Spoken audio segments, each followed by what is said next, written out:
Your musical entertainment, as promised. Okay, we're going to go table by table.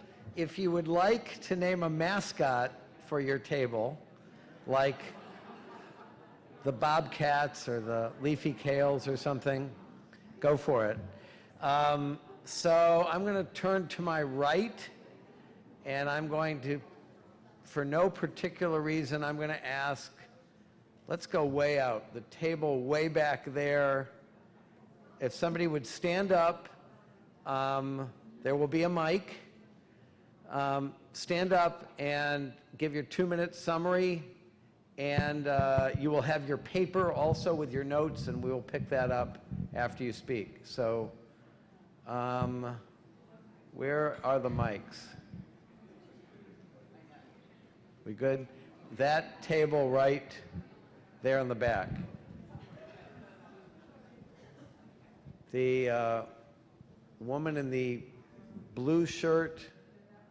There you go. There you go. Perfect. There you go. Do I need Stand up, please.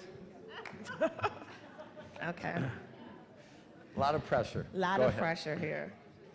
And I'm not a public speaker, so I'll do my best. So how would you like me to just respond to the questions? I'd say go one by one, but highlights of what you think are the most important findings of your group. I gotcha. Okay. So the first question was, how did the data inform or advance our work? I'm with Kaiser Permanente in our community benefit department, and the response we provided was, we are currently going through our own community health needs assessment, and one of the things that sort of validated the findings for us is that health is not focused on the healthcare delivery, but on those social determinants of health, and how economic and educational attainment of our vulnerable populations really impacts how we deliver health and those positive health outcomes that we can achieve. The other thing that we talked about is how higher education is a correlation for life expectancy in one of the studies that the Community Foundation of Northern Virginia has conducted. And so one of the salient themes that I picked up from this is that we're all on the same page, or we're all aligned with where we focus our efforts and how we're looking at the data as we move forward. Okay. So that's the first one. The second, within your organization, who is the one person that needs to know this data the most and why? We kind of spoke a lot on the first question, so I'll do my best in response to the second. It's okay, you got 35 seconds. Okay, cool. I think overall, what we are learning is that the intentionality, as I think Dr. Levine has spoke about in our designs and investments in these communities as we look at health, for us, those investments have to be deep in breadth of information and evidence to support the work that we do. And for us at Kaiser Permanente, our leadership as well as our board is supportive of that. And so we have to provide that measurement to reflect the impact that we need. And so how we are planning to do that is that we understand that the work cannot be done alone, and it must be cross-sector, as Mr. Saltzman had mentioned. And so we are looking forward to bringing funders as well as government and business together to talk about how we can work collectively in the model of collective impact. Okay, thank you. Thank you very much. Let's pick a table, Vicki, whatever.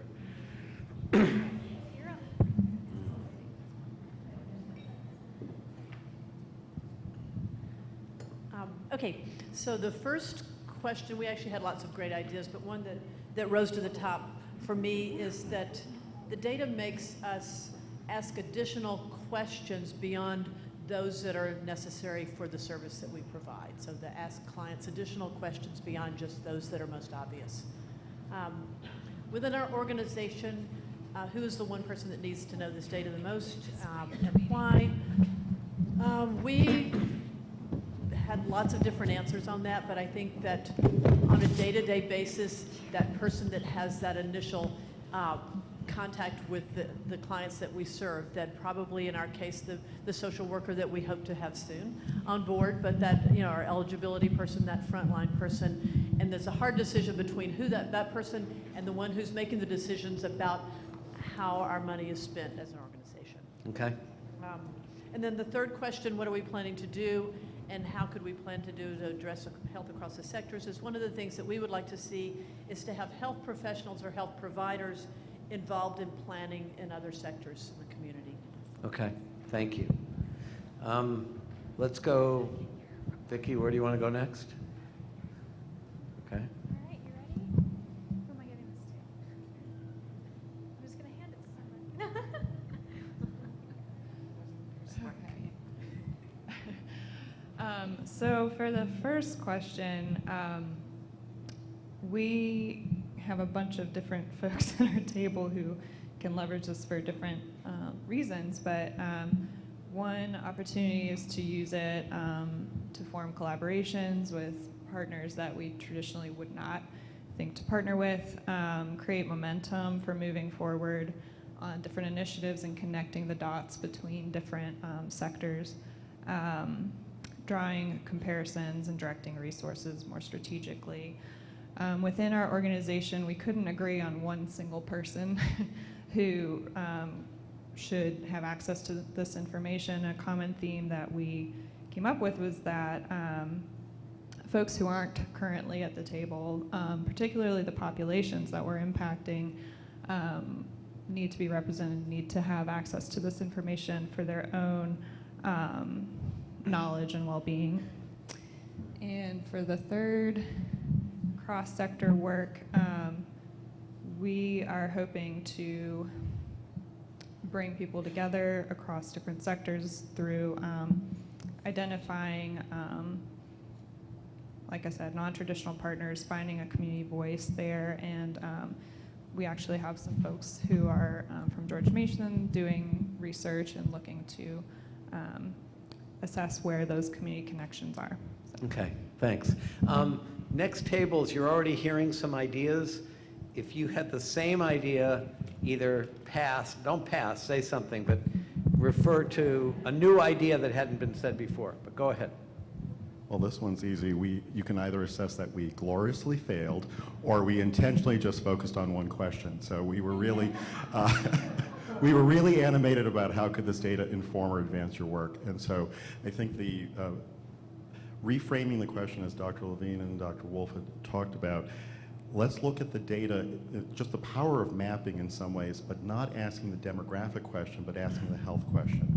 Focus on, if the outcome is health that we're looking for, then look at how it may change by demographics and so on. But the power of showing that there are disparities among your neighbors is what we would focus on as a way to actually move this discourse forward. Okay, thanks.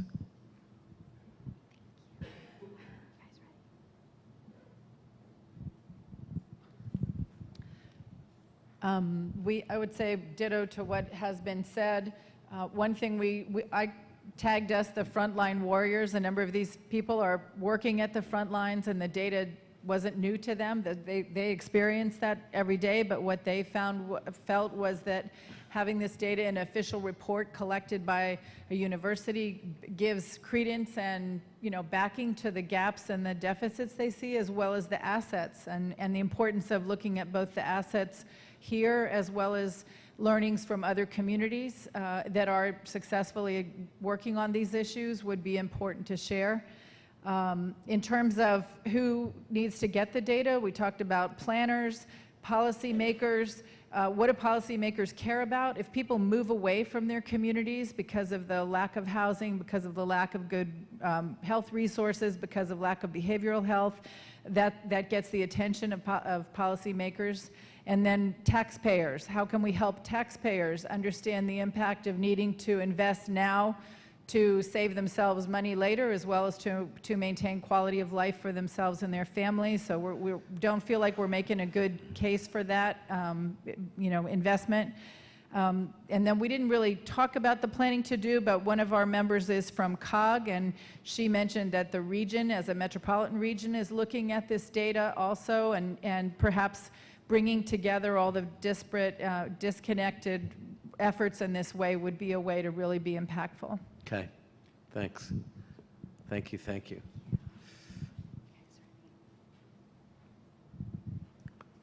Just two points that I wanted to bring up because there was a lot of overlap. One is data like this has been important to us as health centers for quite some time because that's the basis of where we decide to put sites, where we decide to bring up services. So in a way, it's an affirmation of what we're doing, but it also helps us have more data points when we're looking at future initiatives. The other piece that I wanted to make was, I think it's important for all of us to and this is the third question, to really understand where we fit in the scheme of things when it comes to looking at this data.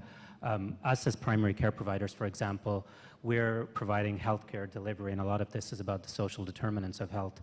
But I think it's important for us to realize that we have access to a whole lot of people and how we can leverage that opportunity to be able to work on some of the other issues that we ourselves are not addressing ourselves.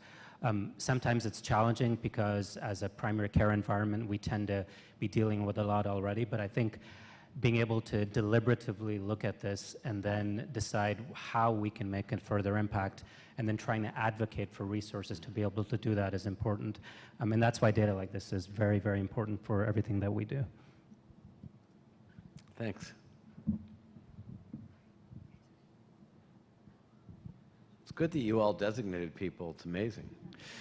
Well, I work with him, so we all say the same things. I have to say, I had a lot to say until Vasm spoke. Yeah, we felt like the data really helped us focus where to work and also just to make our case to partners who are going to help us achieve our missions that this is indeed necessary. We all felt that the life expectancy charts were very powerful, that you could cross the street and the life expectancy would go down 10 years, that made the case in a way that was very strong and would help us in terms of getting collaborations from our partners in our communities, in our mission. And in terms of who needs to know the information, our table pretty much thought leadership was most important across organizations, that leadership would be the ones to use the information to make decisions about which way the program should move. Collaboration, we had some discussion about actually collaboration within our organizations. Some of us that are from larger organizations might have different departments that don't speak to each other or sort of stay in their niches, and just how much power we have even within an organization to increase collaboration to try to address some of the problems from a broader perspective, as well as going outside. For me personally, the school system seemed like one that was ripe for it after hearing Barbara's presentation, that there's a lot of opportunity for collaboration across organizations. Okay. Thank you, thank you.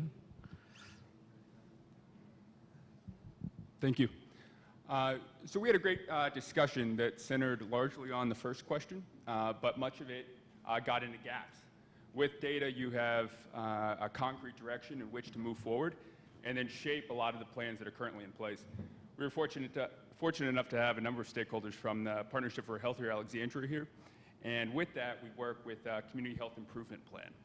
So broad level goals are then able to go far more finite and thus, knock on wood, far more effectively implemented going forward. We also had, in kind of shaping our discussion, we moved into who would be most informed, and in that vein, how best would we be able to implement these? We talked a number of bit about stakeholders and who not only understands this information, who at a high level is able to see it, but then who is most effectively in a position to then implement it. So we talked a bit about kind of grassroots folks, processes in place and systems that could be in place to better improve systems, and then also undoubtedly nonprofit and locality participation and collaboration. In terms of kind of action items, people that would benefit from knowing this information, we had the program health officer at the K-Fritz Foundation, and to that speaks to funders, folks that will be able to apply resources to effectively implementing much of this.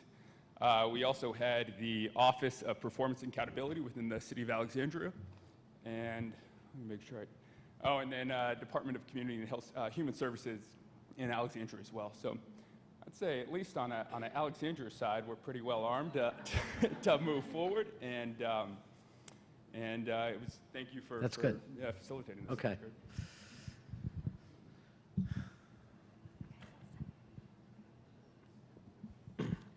So obviously we have very similar answers as well. But one of the things that was unique, I think, for our table is that we had some educators, higher level educators at our table. And so looking at how we use the data to educate our future workforce. So looking at the data and looking at the more data that's showing us that we should be educating in the community, population health, and using that data to disseminate to our students who will ultimately be our future workforce, that was an important use of the data moving forward.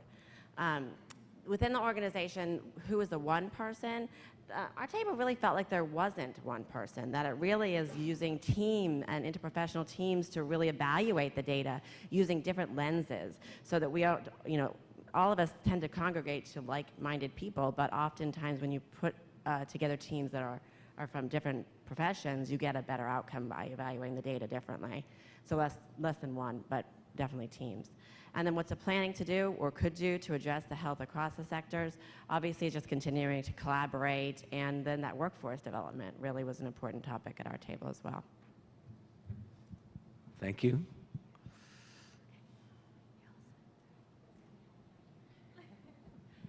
Okay, so we had a lot of the same thoughts that everybody around the room has had, but how could we use the data? We want to use it to make data-informed decisions, and this all can be our fuel. We want to have intentional use of the data and be able to target certain areas. We want to be able to connect people to resources, not just to treatments or to prescriptions. So we want to use this data, be able to connect people to other people, and to understand that the social and health and other items go hand in hand, and this data really shows how all of those pieces fit together. So who needs to know all of this? At our table, we really talked about the development directors at nonprofits, state and federal funders, and corporate philanthropy folks. We need to make sure that they're all aware of this, but also the clients that are being served, and the boots on the ground phrase that keeps getting thrown around. All of those frontline folks really need to know about all of this as well. And so what do we plan to do? We've decided that we're going to establish partnerships with the people here in this room, and so that we can hopefully avoid duplication of efforts and really work together. And we know that you really need to be able to get buy-in at all levels, including the governance levels. Thanks. Like the partnerships idea. Good move. Thank you. We actually proved that everybody in this room is brilliant because we had pretty much the exact same comments that everyone else had mentioned, really stressing the crosswalking issues to make the foundations break down the silos between all of the work that we're doing.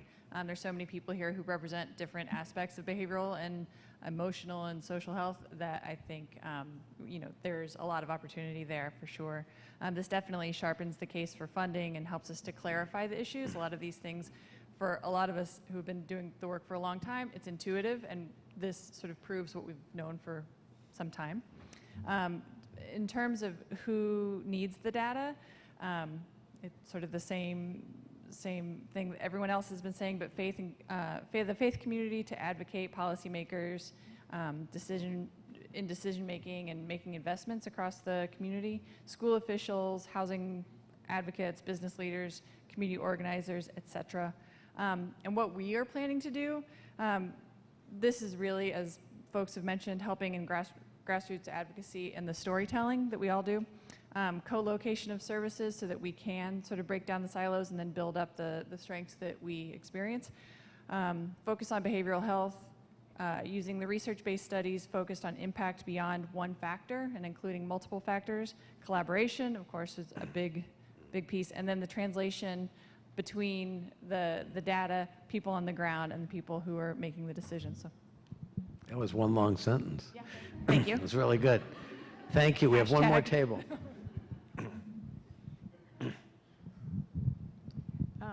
Our group the first thing we have to say is the data that we got is beautiful. I've never seen maps that are produced like this at the level that we need them to make decisions. So that was a huge thing for us. We are thinking globally and acting locally at this table, and so what we wanted to use that data for is to move from the key big decision makers in the county or your location to the people that have boots on the street, the school nurses, those folks that really make a difference every day in their job. But to focus our resources that way. The second question within your organization, who's the one person? Well, there's not one person. You're doomed if you only talk to one person. So what we want to do is make sure that somebody at the Fairfax County Board of Supervisors meeting with the school board has this information, because you will make a difference. And it brings a focus to a shared mission, which is great.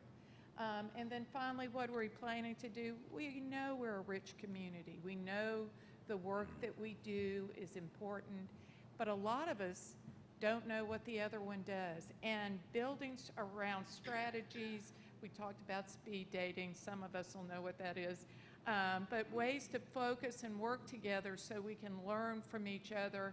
Our jurisdictions are vast, and being able to be on the same page is an opportunity to change our community. So, Thank you. Every table has spoken. Fair. One or two housekeeping things. Vicki, have you gotten every paper? Has every set of notes off your table and then been given to either of you guys? Okay, so we're good on that. And again, my favorite topic, there's a cell phone here. Does anybody want it? If not, I'll take it. So I'm just going to say for now, we're going to leave it on the front table as you walk out until we track you, if nobody is claiming it, but it's going to be on the front table. And I'm going to bring Pat up with a bell. Okay, thank you.